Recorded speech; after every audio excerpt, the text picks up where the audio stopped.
funny video. If you read the title, that might be just a little bit of a play on words. There is a V8 in the Prius. Roll it.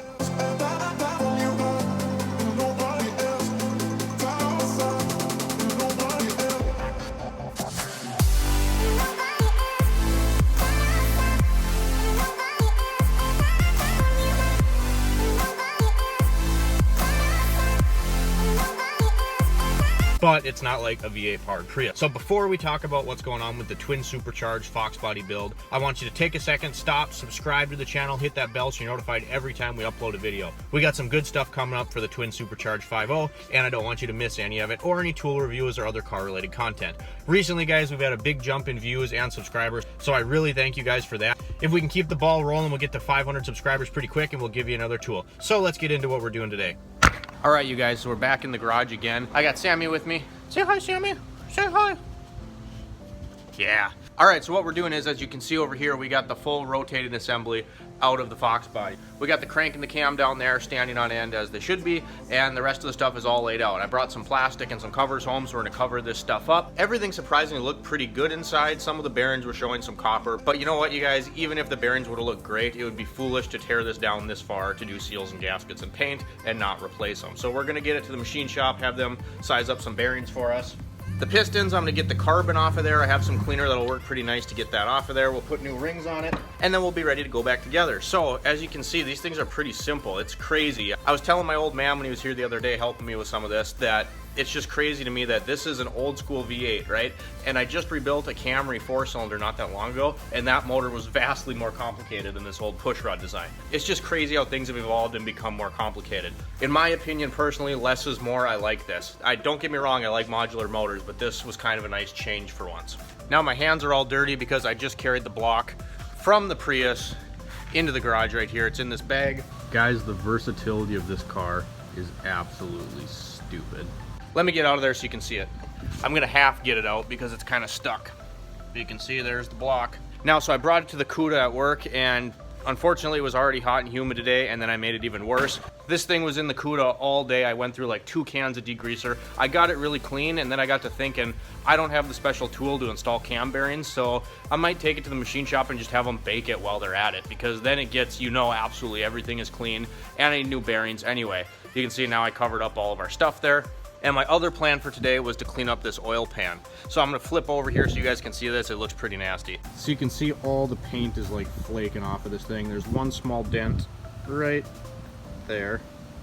But other than that, it was in decent shape. So I stuck this in the CUDA today too, and I got all the grease off, and this is what we were left with. So my plan for tonight is to kind of get this stripped down and ready for paint.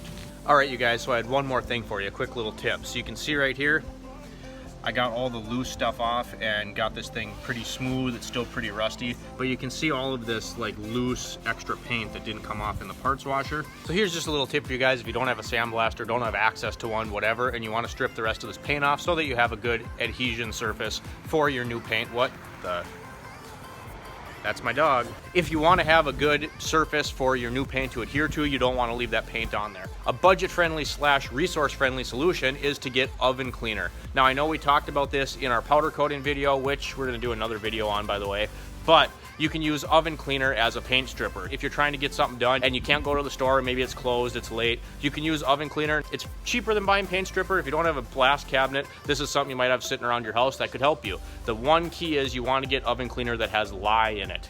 It's a very, very basic chemical, and it's gonna take all of that crap off of there. You don't wanna breathe this in, make sure you're doing it in a well-ventilated area, but I'm gonna squirt this thing down with some lye, let it sit, and then hopefully soon we can make it pretty. All right, you guys, so there you have it. That's kind of my goal for tonight, is to get that oil pan cleaned up, but I'm kind of in a pickle. I'm kind of fighting with myself because I have this rotating assembly right here, and this is an 87 motor. So factory, these pistons were forged, and if you've read anything about the 302s, they say they're good for around 500-ish horsepower, and they start to crack in half. So my initial plan was to pretty this thing up, new gaskets and stuff, because I don't want to have a nice looking car at the end of this and then have a motor that's all leaky and disgusting. So I wanted to go through it, and I just decided I was going to do the bearings as long as I was there because it's out. And my dilemma now kind of is, honestly you guys, I'd be happy with 350 horsepower with the setup on low boost because I have a lot of stuff to figure out. So I'm not going to try to cram a bunch of power through it when it's something that I've never done before. So if I could get 350 wheel horsepower out of this car, I would be more than happy.